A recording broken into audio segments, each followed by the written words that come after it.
let's talk about the big men a little bit. Kachi Nzeh, Abou Ousmane, what we saw out of them, some of the rebounding, some of the putbacks that we saw. Logan Duncomb got some good run in there as well. What were your thoughts on the front court? Because I know that's been a big topic of discussion. Yeah, on the message board, people have been really wringing their hands about the play of the big men, or the rumors of the play of the big men in summer workouts and practices. And I understand that. Like, definitely, I've heard the guards are ahead of the bigs. And what we saw in the Bahamas was exactly that. Davion McKnight looked good. Quincy Oliveri looked good. Desmond Claude looked really good. Even some of the backup guards. Trey Green had some great moments off the bench. The front court, I thought, was okay. I didn't think they looked bad in the Bahamas, but I also think they didn't stand out against pretty bad competition. So that's a little bit concerning. They look a little stiff. But Kachi Nzeh, or Nzeh, I listen to their pronunciations. If you go to Xavier's roster, they say it by themselves. You can click on a little ear next to their name so you can hear their pronunciation. So we've been calling Kachi Nzeh this whole time, like Z-A-Y. If you listen to him, he pronounced it more like Kachi Nzeh. So, like, I don't know exactly how it's said, but I'll try to correct myself as we go. So bear with me on that. But I thought he is clearly the best or most impressive out of the three big men right now. Even though he's only a freshman, I thought rebounding-wise, he really goes and gets the ball out of his area. And defensively, he looked great. Offensively, I don't know that he's going to be able to give you much of anything off the bat.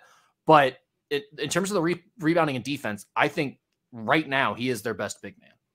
I had the same impression.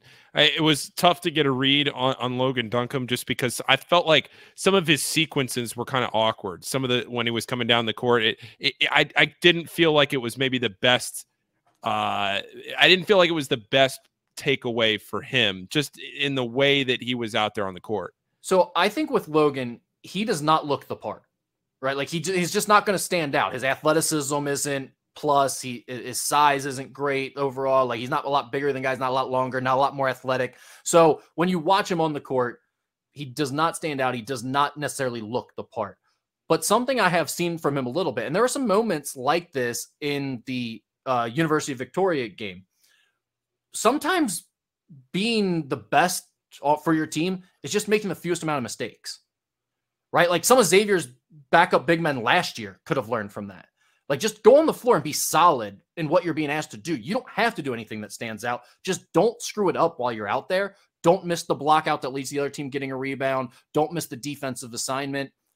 I thought there were some things Logan Duncomb did, both in the practice leading up that I saw and while they're in the Bahamas, where it's like, well, he doesn't stand out. He doesn't give you a lot extra, but some of these other guys are missing things. They're not doing things right. And like there's an interesting moment in the University of Victoria game where he's kind of under the basket, not in great position, but he really boxed out hard, ends up getting an over the back call on a guy. And it's like, or a rebounding foul on the guy. Not really an over the back call, but I just think it's some of those things like that may give Logan a chance. If he's just really solid in his role, he's not going to look the part necessarily. And I think, like Abou Ousmane is a better defender than him. And I think Kachi Nzeh is certainly a much better athlete and overall talent than him right now.